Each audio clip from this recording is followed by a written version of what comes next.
Polri mengaktifkan kembali Satuan Tugas atau Satgas Anti Mafia Bola yang sempat tidak aktif beberapa waktu.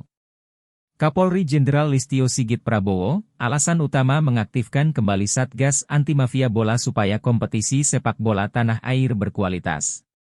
Satgas Anti Mafia Bola pertama kali dibentuk pada 2018 oleh Polda Metro Jaya. Landasan hukumnya adalah Surat Perintah Kapolri Nomor 3678 tanggal 12 Desember 2018. Satgas ini memiliki tugas mengawasi jalannya pertandingan Liga Sepak Bola di Indonesia dan mencegah praktik pengaturan skor atau match fixing. Pembentukan Satgas terdiri dari 145 anggota gabungan karena pada 2018 muncul persoalan dalam kompetisi sepak bola nasional. Kala itu manajer Timnas Indonesia Andi Darussalam pertama kali memunculkan isu mafia bola dengan modus pengaturan skor muncul dalam acara Mata Najwa berjudul, PSSI Bisa Apa Jilid Kedua, pada 19 Desember 2018. Andi saat itu mengatakan, dia curiga ada pihak-pihak yang bermain dalam laga final leg pertama antara Timnas Indonesia melawan Malaysia pada ajang Piala AFF 2010. Pada pertandingan itu Indonesia kalah 0-3 dari Malaysia. Padahal menurut Andi kekalahan itu mengejutkan lantaran Indonesia mampu mengalahkan Malaysia dengan skor 5-1 dalam babak penyisihan grup. Dengan kekalahan pada pertandingan leg pertama itu, Indonesia akhirnya kalah dari Malaysia dengan agregat 2-4 pada pertandingan leg kedua. Tak lama berselang, muncul lagi isu tentang pengaturan skor juga muncul dari pengakuan manajer Madura FC Januar Herwanto.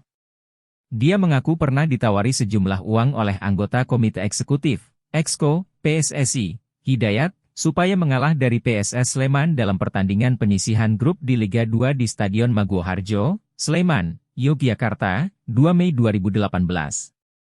Satgas menetapkan ex-anggota Exco PSSI Joharlin Eng, Anik, dan Prianto sebagai tersangka pengaturan skor pada 24 Desember 2018.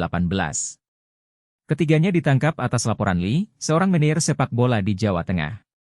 Menurut Li, Anik dan Prianto meminta sejumlah uang supaya klub yang dikelolanya bisa naik kelas dari Liga 3 ke Liga 2. Dari hasil penyidikan terungkap Johar terlibat pengaturan pembagian grup untuk klub sepak bola di Liga 3.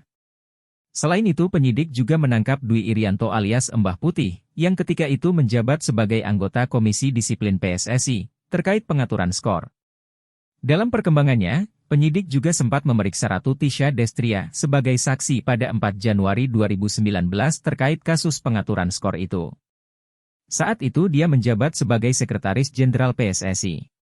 Ketika itu perempuan cantik yang kini menjabat Wakil Ketua 2 PSSI itu sempat mengundurkan diri dari PSSI. Tidak hanya itu Satgas Anti Mafia Bola Polri di bawah Ketua Satuan Tugas Anti Mafia Bola Brigjen Hendro Pandowo membongkar mafia bola dalam Liga 3 antara Persikasi Bekasi dan Perses Sumedang. Laga tersebut dimenangkan oleh Persikasi Bekasi dengan skor 3-2. Pertandingan itu diketahui digelar pada 6 November 2019 di Stadion Ahmad Yani, Sumedang, Jawa Barat. Hendro Pandowo mengatakan terjadi pengaturan skor yang melibatkan dari klub, wasit, dan PSSI. Tersangka pertama yang ditangkap adalah DS yang merupakan wasit utama yang memimpin pertandingan antara Persikasi dan Perses Sumedang. Satgas kemudian menangkap 3 tersangka yang berasal dari manajemen Persikasi Bekasi yakni BP, HR, dan SH. Petugas kemudian melanjutkan penangkapan terhadap Mister yang berperan perantara. Yang terakhir ditangkap adalah DS dari Komisi Penugasan Wasit Asprof PSSI Jawa Barat.